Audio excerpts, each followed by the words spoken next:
बिस्मिल्लाहिर्रहमानिर्रहीम। नाज़रीन, मैं हूँ जावेद बलोच और ईद उल अज़हा की छुट्टियों के बाद दोबारा हाज़िर खिदमत है। उम्मीद है आप सब लोग खैरियत से होंगे और आपकी ईद भी अच्छी गुज़री होगी।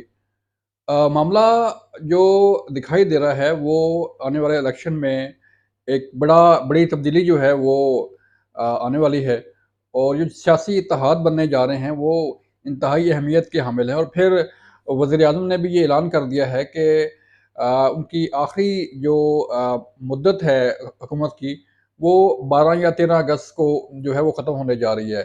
मेन के 13 अगस्त आखिरी तारीख है कौमी असम्बली और सिंध असम्बली और बलूचिस्तान असम्बली की तहलील होने की। तो इसका मतलब है कि हुकूमत जो है वो 12 या 13 अगस्त को ख़त्म हो जाएगी और फिर निगरान सेटअप जो है वो जो है वो अपना टेक ओवर करेगा और मामलात को चलाएगा। अब मामला क्या है?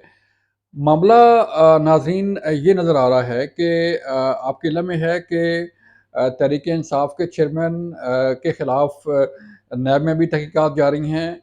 उनके ख़िलाफ़ जेआईटी में भी जो है वो इन्वेस्टिगेशन जारी है और फिर उनके ख़िलाफ़ जो सानिया 9 मई के मुकदमात हैं बशमूल लीडरशिप के उनके, वो उनका ट्रायल जो चल रहा है वो भी तेज़ी से अपनी जो है वो चीज़ें आगे बढ़ रही हैं। तो जो चीज़ें अब चल रही हैं, उसको देखा जाए तो इलेक्शन में जो है जो एक सियासी मंज़रनामा सामने आ रहा है, वो पीपल्स पार्टी, नून लीग, जेयूआईफे और दीगर जमातें जो हैं, वो तो सामने आ रही हैं। लेकिन जो तहरीक-ए-इंसाफ है, उसका कहीं इस इलेक्शन में कहीं दूर-दूर तक कोई सिनेरियो, कोई किरदार जो है वो हमें नज़र नहीं आ रहा। उसकी बड़ी वजह ये है कि जो बयानिया उन्होंने बनाया था, वो अब आहिस्ता-आहिस्ता जो है वो झूठ और जो तशद्दुद का जो एलिमेंट था, वो अब पब्लिक के सामने आना शुरू हो चुका है।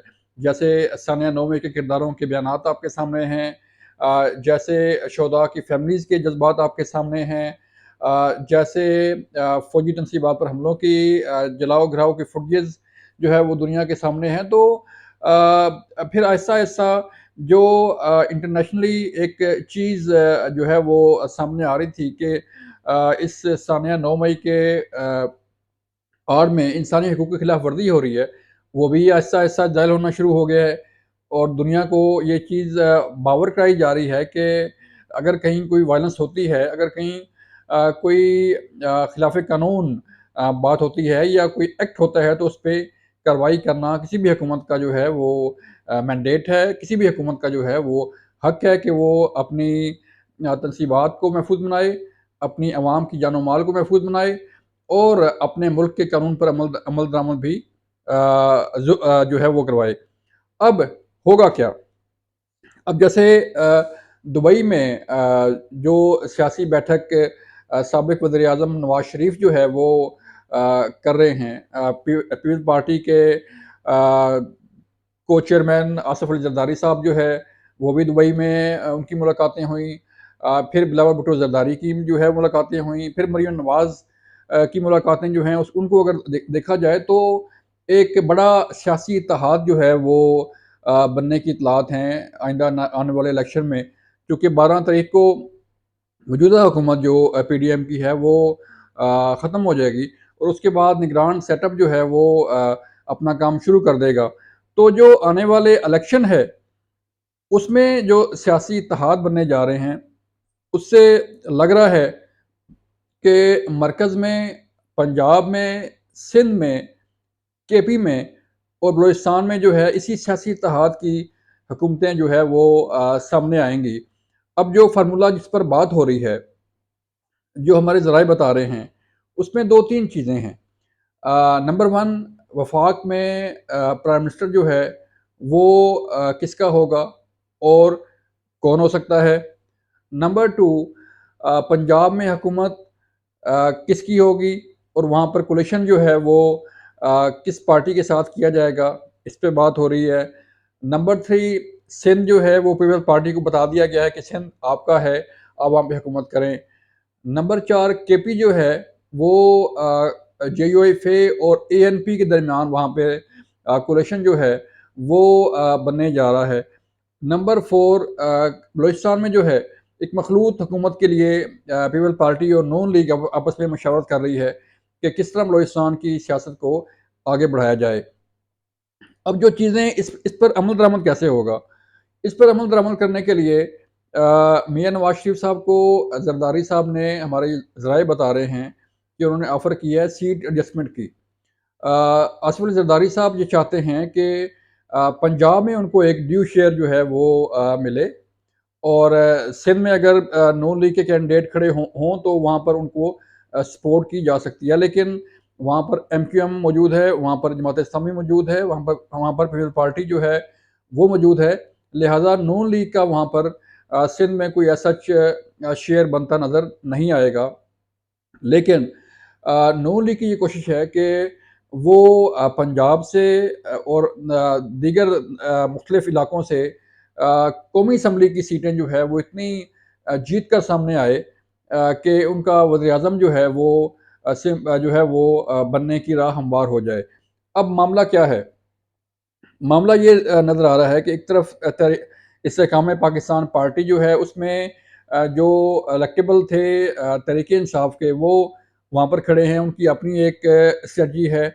नून लीग जो है वो अपनी सियासत जो है उस पे कारबंद है।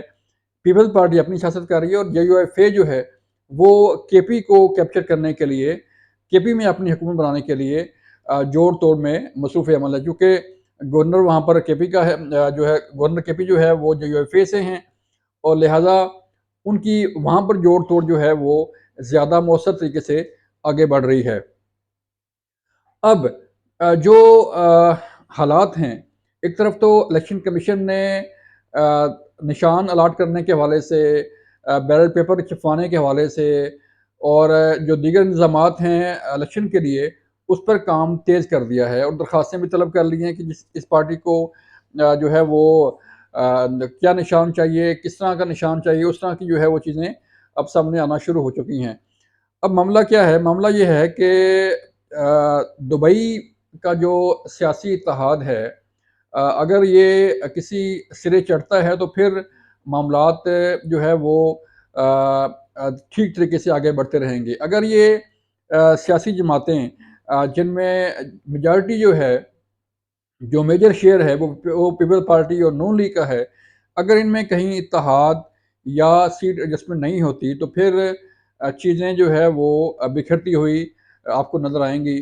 पीपल्स पार्टी और नून लीग के मुकाबल जो चीज़ें हैं वो आपको बिखरती हुई नज़र आएँगी और फिर फ़ायदा जो है वो इस्तेकाम पाकिस्तान पार्टी भी उठा सकती है और अगर तहरीक-ए-इंसाफ इलेक्शन में रही तो उसको भी फ़ायदा पहुँच सकता है।